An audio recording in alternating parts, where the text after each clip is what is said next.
Hello friends, welcome back to my channel. तो friends, आज की जो वीडियो है, इस वीडियो में हम भारतीय राष्ट्रीय आंदोलन के महत्वपूर्ण प्रश्नों को देखेंगे। जी हाँ दोस्तों, इस वीडियो में जो भी प्रश्न हमने लिया है वह सभी प्रश्न आपके एग्ज़ाम के पॉइंट ऑफ व्यू से बहुत ही इम्पोर्टेंट हैं। तो इसलिए अगर आप बिहार शिक्षक भर्ती की तैयारी कर रहे हैं तो यह वीडियो आप लोग ज़रूर देखिएगा। चलिए इस वीडियो को स्टार्ट करते हैं।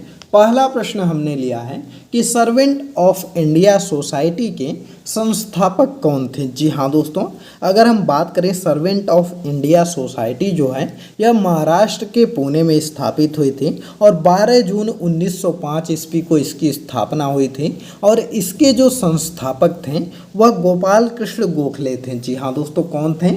जी के गोखले थे, जिनको कि गोपाल कृष्ण गोखले बोलते हैं। और इन्होंने जो है वह आपका 1905 ईस्वी में इसकी स्थापना किया था। और 1905 में जो भारतीय राष्ट्रीय कांग्रेस का अधिवेशन हुआ था उसमें यह अध्यक्ष भी थे। तो इस चीज़ को याद रखिएगा दोस्तों। जो मैं एक्स्ट्रा चीज़ें आपको बताता हूँ आप कॉपी पर नोट करते चलिए, जिससे कि जब भी आपके एग्ज़ाम में प्रश्न बनते हैं तो जो चीज़ें हम एक्सप्लेन करते हैं ज़्यादातर वहीं से प्रश्न बनते हैं। तो इसलिए अगर आप नोट किए रहेंगे तो आप बहुत जल्द जो है कि इसका रिवीजन वगैरह कर सकते हैं। तो चलिए अगला प्रश्न देखते हैं। अगला प्रश्न है कि गुजरात में साबरमती आश्रम की स्थापना गांधी जी ने किस वर्ष की थी। जी हाँ दोस्तों, इम्पॉर्टेंट प्रश्न यह भी है कि जो गुजरात में गांधी जी ने साबरमती आश्रम बनाया था तो उसकी स्थापना कब उन्होंने किया था। तो उसकी स्थापना जो है वह 17 जून 1917 ईस्वी। जी हाँ दोस्तों, कब? 19 जून 1917 या 17 जून 1917 ईस्वी को कोचरब नामक स्थान पर की थी। और जो है कि यहीं से गांधी जी ने जो है कि दांडी मार्च वगैरह भी शुरू किया था, जो है कि साबरमती आश्रम से ही। तो इसको याद रखिएगा। अगला प्रश्न है कि कलकत्ता, मद्रास तथा बम्बई में उच्च न्यायालय निम्नलिखित में से किस वायसराय के काल में अस्तित्व में आया था। जी हाँ दोस्तों, पूछा गया है कि जो कलकत्ता में, मद्रास में और बम्बई में उच्च न्यायालय बना था वह किस वायसराय के काल में अस्तित्व में आया था। तो देखिए अगर हम बात करें तो वह था लॉर्ड कैनिंग। जी हाँ दोस्तों, लॉर्ड कैनिंग के समय में जो है कि 1861 के तहत जो है वह जो है कि 1 जुलाई 1862 को कलकत्ता तथा 14 अगस्त 1862 को बम्बई में तथा 15 अगस्त 1862 को मद्रास में उच्च न्यायालय की स्थापना की गई थी। तो इसको याद रखिएगा दोस्तों। डेट आपको एक बार फिर बता देते हैं कि 1 जुलाई 1862 को कलकत्ता में आपका उच्च न्यायालय बना था और 14 अगस्त 1862 को बम्बई में बना था और 15 अगस्त 1862 को जो है वह मद्रास में बना था। तो यह डेट्स आप याद रखिएगा, कभी कभी इनसे प्रश्न पूछ लेता है। अगला है कलकत्ता, बम्बई और मद्रास में उच्च न्यायालय की स्थापना की गई थी। तो देखिए अगर हम बात करें तो यह जो है कि उच्च न्यायालय की जो स्थापना की गई थी, तो देखिए यह जो है कि जो अधिनियम आया था उच्च न्यायालय अधिनियम, यह 1861 में आया था। जी हाँ दोस्तों, उच्च न्यायालय अधिनियम जो था यह 1861 में आया था और उसी के तहत जो है वह जो है कि उच्च न्यायालय बनाया गया था। तो डी वाला ऑप्शन आपका सही हो जाएगा। अगला प्रश्न है कि बाल गंगाधर तिलक किसे अपना राजनीतिक गुरु कहते थे। तो देखिए अगर हम बात करें बाल गंगाधर तिलक के बारे में तो यह जो अपना राजनीतिक गुरु मानते थे यह मानते थे दादा भाई नौरोजी को। जी हाँ दोस्तों, किसको मानते थे? तो दादा भाई नौरोजी को मानते थे। दोस्तों यह वीडियो आपको पसंद आ रही है तो लाइक करिए, ज़्यादा से ज़्यादा शेयर करिए और चैनल पर नए हैं तो चैनल को ज़रूर सब्सक्राइब कर लीजिएगा। क्योंकि दोस्तों एक वीडियो बनाने में काफ़ी मेहनत लगता है, काफ़ी क्वेश्चन को इधर उधर से बनाते हैं तो इसलिए काफ़ी टाइम लग जाता है। तो इसलिए अगर आप लोग लाइक वगैरह करते हैं, सब्सक्राइब करते हैं चैनल को तो मोटिवेशन मिलता है। अगला है चिटगांव शस्त्रागार पर धावा किसके नेतृत्व में बोला गया था। तो देखिए अगर हम बात करें चिटगांव शस्त्रागार पर जो धावा बोला गया था यह सूर्यसेन के नेतृत्व में किया गया था। जी हाँ दोस्तों, सूर्यसेन के नेतृत्व में यह धावा किया गया था। तो इसको आप याद रखिएगा। मोस्ट इम्पॉर्टेंट है और सूर्य सेन को लोग प्यार से जो है वह मास्टर दा के नाम से भी जानते हैं। तो इनको याद रखें। और यह कब हुआ था? तो 18 अप्रैल 1930 ईस्वी को जो है कि यह घटना घटी थी। अगला प्रश्न है कि गांधी इरविन समझौते पर हस्ताक्षर कब हुआ? तो देखिए, अगर हम बात करें गांधी इरविन समझौता जो हुआ था यह 5 मार्च 1931 को हुआ था। जी हाँ दोस्तों, 5 मार्च 1931 को हुआ था। और दोस्तों इस समझौते में क्या होता है कि इस समझौते में जो है वह कुछ प्रमुख शर्तें थीं, जैसे सरकार द्वारा सभी अध्यादेशों एवं अपूर्ण अभियोगों के मामले को वापस लिया जाएगा और हिंसात्मक कार्यों में लिप्त अभियुक्तों के अतिरिक्त जो है सभी राजनीतिक कैदियों को छोड़ दिया जाएगा और कांग्रेस व कार्यकर्ता की जब्त संपत्ति वापस कर दी जाएगी और समुद्र के किनारे बसने वाले लोगों को नमक बनाने और उसे एकत्रित करने की छूट दी जाएगी। तो यह कुछ शर्तें थीं जो कि इरविन मान जाता है और उसके बाद कुछ शर्तों को गांधी जी को मानना पड़ता है, उसी को गांधी इरविन समझौता बोलते हैं। और 5 मार्च 1931 को जो है यह समझौता हुआ था। अगला है, कौन से गोलमेज सम्मेलन में महात्मा गांधी जी ने भाग लिया था? तो देखिए, अगर हम बात करें तो द्वितीय गोलमेज सम्मेलन में जो है महात्मा गांधी जी ने वह भाग लिया था 1931 में। यह जो है यह कांग्रेस की तरफ से भाग लेने वाले पहले थे और सिर्फ कांग्रेस ने जो है वह दूसरे ही अधिवेशन में भाग लिया था जो कि गांधी जी गए थे। उसके बाद कांग्रेस ने जो है कि ना तो तीसरे में भाग लिया और ना ही पहले गोलमेज सम्मेलन में भाग लिया। और इसमें गांधी जी तभी गए थे जब गांधी इरविन समझौता होता है, उसमें कुछ शर्त अंग्रेजी गवर्नमेंट मान जाती है और कुछ शर्त जो है गांधी जी मान जाते हैं। तब जो है कि कांग्रेस जो है वह तैयार होती है कि हम द्वितीय गोलमेज सम्मेलन में भाग लेंगे। और दोस्तों कभी कभी प्रश्न आपका बन जाता है कि कौन ऐसा व्यक्ति था जो कि तीनों गोलमेज सम्मेलन में भाग लिया था? तो वह आपके थे, वो कौन थे? डॉक्टर भीमराव अंबेडकर जी। तो उनको याद रखेंगे। अगला है, उच्च राज्य पुनर्गठन आयोग का अध्यक्ष कौन था जिसने भाषाई आधार पर राज्यों का पुनः सीमांकन करने की सिफारिश की थी? तो इसका जो सही आंसर है वह है फजल अली। जी हाँ दोस्तों, फजल अली ने जो है कि राज्य पुनर्गठन आयोग का अध्यक्ष था और उसने भाषाई आधार पर राज्यों का पुनः सीमांकन करने की सिफारिश की थी। तो इसको याद रखिएगा। अगला प्रश्न है, स्वतंत्र भारत में पहली गैर कांग्रेस सरकार किस राज्य में बनी थी? तो देखिए, अगर हम बात करें स्वतंत्र भारत में जब सरकार बनी थी तो कौन सा ऐसा जो है कि राज्य था जहां पर गैर कांग्रेसी सरकार बनी थी? तो वह था केरल। जी हाँ दोस्तों, केरल में जो है वह गैर कांग्रेसी सरकार बनी थी। तो इसको याद रखिएगा। अगला प्रश्न है, 1937 में कांग्रेस के मंत्रिमंडल बनाए थे। तो 1937 की अगर हम बात करें तो 1937 के चुनाव में जो है वह कांग्रेस ने संयुक्त प्रांत, उड़ीसा, मध्य प्रदेश, बिहार और मद्रास में पूर्ण बहुमत और बम्बई में लगभग पूर्ण बहुमत जो कि 86 सीटें पाई थी 175 में से प्राप्त की थीं। और इन 6 राज्यों में जो है वह कांग्रेसी मंत्रिमंडलों ने प्रभार संभाला था। और बाद में जो है कि असम हो गया, पश्चिमोत्तर प्रांत में कांग्रेस मंत्रिमंडल अन्य दलों की जो है कि के साथ सहयोग में आए थे। तो देखिए, अगर हम सही आंसर की बात करें वैसे तो जो है कि 6 राज्यों में जो है कि वह कांग्रेस ने पूर्ण बहुमत पाया था और बाद में 2 राज्य ऐसे थे जहां पर उन्होंने मिल करके जो है कि गवर्नमेंट बनाई थी। तो यहाँ पर सही आंसर जो हो जाएगा इनमें से कोई नहीं है। जी हाँ दोस्तों, इसमें 8 अगर दिया रहता तो वह सही हो जाता और 6 दिया रहता तो आंशिक रूप से वह भी सही रहता। तो इसलिए इसका आंसर ई हो जाएगा, इनमें से कोई नहीं। अगला प्रश्न है कि महात्मा गांधी किसकी कृतियों से अत्यधिक प्रभावित थे?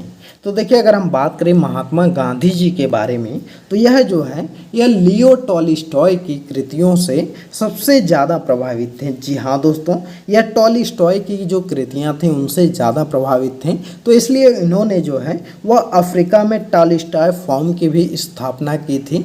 तो इस चीज़ को याद रखिएगा। अगला है, गांधी जी किसकी रचनाओं से प्रभावित थे? तो वही प्रश्न है, लियो टॉलस्टॉय की रचनाओं से यह जो है वह प्रभावित थे। अगला प्रश्न है कि गांधी जी ने सत्याग्रह की कला को अभ्यास रूप से कहाँ सीखा? तो देखिए अगर हम बात करें तो गांधी जी ने जो है कि सत्याग्रह की कला को अभ्यास के रूप में जो है वह दक्षिण अफ्रीका में सीखा था। जी हाँ दोस्तों, दक्षिण अफ्रीका में उन्होंने जो है कि सत्याग्रह को सीखा था। अगला है सत्याग्रह शब्द का निर्माण किससे किया था। तो देखिए अगर हम बात करें तो सत्याग्रह शब्द का जो निर्माण है यह गांधी जी ने जो है कि किया है। तो इसको आप याद रखिएगा दोस्तों। इस वीडियो में हमने जो है कि ज़्यादातर फोकस गांधी जी पर किया है, गांधी जी से ज़्यादातर प्रश्नों को लिए हैं। तो आप इसको देख लीजिएगा, गांधी जी से बहुत से प्रश्न आपके एग्ज़ाम में आते हैं। तो इस वीडियो में हम गांधी जी पर स्पेशली फोकस कर रहे हैं। इसके बाद आगे की जो वीडियो आएगी उसके आगे की चीज़ों को देखेंगे। तो इसलिए हम करीब जो है कि आपको 20 से 30 पार्ट करवाएंगे और डेली एक पार्ट आएगा। तो आपको ज़्यादा से ज़्यादा प्रश्न तैयार हो जाएंगे। अगला प्रश्न आपका है कि दक्षिण अफ्रीका के किस शहर में गांधी को श्वेत लोगों द्वारा पीटा और पटरी से नीचे फेंक दिया गया था। तो देखिए अगर हम बात करें तो गांधी दक्षिण अफ्रीका जब गांधी जी गए थे तो वहाँ पर उनका अपमान होता है। और क्या होता है कि महात्मा गांधी जी पहली बार दक्षिण अफ्रीका कब जाते हैं, वह जाते हैं कि एक भारतीय मुसलमान व्यापारी थे, दादा अब्दुल थे, उन्हीं का मुकदमा की पैरवी करने के लिए जाते हैं 1893 ईस्वी में। और उसमें क्या होता है कि जब गांधी जी जो है कि डरबन से पिटोरिया तक रेलवे द्वारा प्रथम श्रेणी के डिब्बे में यात्रा कर रहे थे तो रास्ते में जो है कि उनको क्या होता है कि मेरिसबर्ग नामक स्थान पर जो है कि गांधी जी को श्वेत लोगों द्वारा पीटा जाता है और उनको जो है कि नीचे फेंक दिया जाता है। तो इसका जो सही आंसर हो जाएगा वह हो जाएगा मेरिसबर्ग। तो इसका आंसर नहीं है, तो इसलिए ये वाला ऑप्शन आपका सही हो जाएगा। अगला प्रश्न है कि गांधी जी ने दक्षिण अफ्रीका में मिलने के लिए निम्नलिखित में से कौन गया था। तो गांधी जी से दक्षिण अफ्रीका में मिलने के लिए अगर हम बात करें तो गोपाल कृष्ण गोखले गांधी जी से मिलने गए थे और उन्होंने ही गांधी जी से कहा था कि आप जो है कि इंडिया ज़रूर आइएगा, और उन्हीं के कहने पर गांधी जी इंडिया वापस आते हैं। अगला है कि महात्मा गांधी, अगला प्रश्न है कि महात्मा गांधी का राजनीतिक गुरु कौन था। तो अभी हमने आपको बताया कि गोपाल कृष्ण गोखले जो थे या महात्मा गांधी जी के राजनीतिक गुरु थे। तो इनको याद रखिएगा। अगला प्रश्न है गांधी जी ने सत्याग्रह आंदोलन किस वर्ष प्रारंभ किया था। तो देखिए अगर हम बात करें तो गांधी जी ने जो सत्याग्रह आंदोलन प्रारंभ किया था यह आपका कब किया था, तो यह 1917 से किया था। जी हाँ दोस्तों, 1917 ईस्वी से गांधी जी ने सत्याग्रह आंदोलन की शुरुआत की थी, जो कि आपका बिहार के चंपारण में हुआ था। तो इसको आप याद रखिएगा, कहाँ से 1917 से किया था। तो डी वाला विकल्प इनमें से कोई नहीं हो जाएगा। अगला है गांधी जी ने भारत में अपनी राजनीतिक गतिविधियों का प्रारंभ कहाँ से किया था।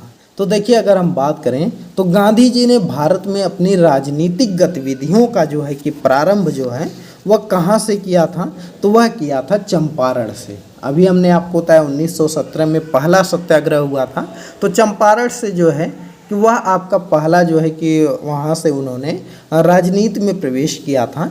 अगला प्रश्न है कि गांधी जी की अध्यक्षता में एकमात्र SICC अधिवेशन कहाँ आयोजित किया गया था।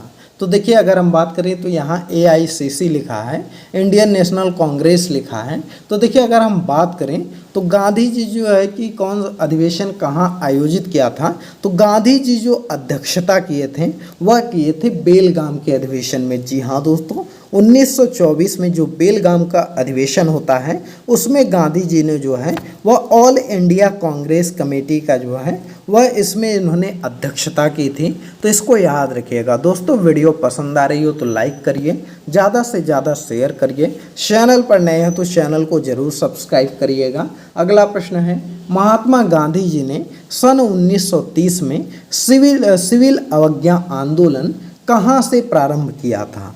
तो देखिए अगर हम बात करें महात्मा गांधी जी के बारे में तो 1930 में जो सिविल अवज्ञा आंदोलन का प्रारंभ किया था यह आपका किया था कहाँ से किया था, तो यह हो जाएगा डांडी से। जी हाँ दोस्तों, डांडी से जो है कि 6 अप्रैल 1930 को गांधी जी जो है कि सविनय अवज्ञा आंदोलन की शुरुआत करते हैं। और उन्होंने कब से जो है कि असहयोग आंदोलन चलाया था, तो 1 अगस्त 1920 को असहयोग आंदोलन चलाया था और 6 अप्रैल 1930 को सविनय अवज्ञा आंदोलन की शुरुआत किए थे। और आपका 8 अगस्त 1942 को भारत छोड़ो आंदोलन की शुरुआत गांधी जी किए थे।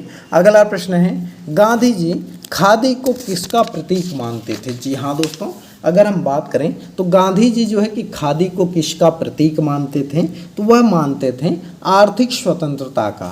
गांधी जी खादी को आर्थिक स्वतंत्रता का प्रतीक मानते थे। अगला प्रश्न आपका दिया गया है कि दी गई घटनाओं को कालानुक्रम में सही कौन सा है, आपको बताना है। तो यहाँ पर आपको बताना है कि कौन सी घटना सबसे पहले हुई थी, उसके बाद कौन सी हुई थी और उसके बाद कौन सी हुई थी। तो देखिए, अगर हम बात करें यहाँ पर क्रिप्स मिशन जो है यह 1900 आपका कब आया था, 42 में आया था। सविनय अवज्ञा आंदोलन आपका 1930 में आया था, तो यह तो क्रम होगा नहीं, गलत है पहला। अगला है सविनय अवज्ञा आंदोलन 1930 में आया था और द क्रिप्स मिशन 1942 में आया था। और जो है कि द कैबिनेट मिशन जो है यह 1946 में आया था। तो बी वाला ऑप्शन आपका सही है। सविनय अवज्ञा आंदोलन 1930 में हुआ था, क्रिप्स मिशन आपका 1942 में आया था और द कैबिनेट मिशन आपका जो है यह 1946 में आया था। तो इसको आप याद रखिएगा। अगला प्रश्न देख लेते हैं। अगला प्रश्न है 1937 में किन 2 राज्यों में गैर कांग्रेस मंत्रिमंडल थे। तो देखिए, अगर हम बात करें 1937 की, तो उस समय जो अंतरिम सरकार बनी थी उसमें कौन से ऐसे 2 राज्य थे जहां पर जो है कि गैर कांग्रेसी मंत्रिमंडल थे, तो वह आपका था बंगाल और पंजाब। जी हाँ दोस्तों, बंगाल और पंजाब में जो है वह गैर कांग्रेसी मंत्रिमंडल थे। तो इसको आप याद रखिएगा। तो दोस्तों, आज की इस वीडियो में यह टॉप 25 प्रश्न हमने लिए हैं जो कि आपके एग्जाम के पॉइंट ऑफ व्यू से बहुत ही इंपॉर्टेंट हैं। आप इन सभी प्रश्नों को अच्छे से तैयार कर लीजिएगा। तो यह वीडियो आपको कैसी लगी आप हमें कमेंट करके बताइएगा। वीडियो पसंद आई हो तो लाइक करिए, ज़्यादा से ज़्यादा शेयर करिए। और दोस्तों, आपको बता दें कि हमारा एक टेलीग्राम चैनल भी है जिसका कि लिंक इस वीडियो के डिस्क्रिप्शन में है। उस चैनल पर आपको जो है कि इम्पोर्टेंट जानकारी दी जाती है, वीडियो का लिंक वगैरह दिया जाता है, PDF वगैरह शेयर किया जाता है। तो इसलिए वहाँ पर हमको फॉलो ज़रूर करिए। चलिए इस वीडियो को स्टॉप करते हैं। वीडियो पसंद आई हो तो लाइक करिए, ज़्यादा से ज़्यादा शेयर करिए।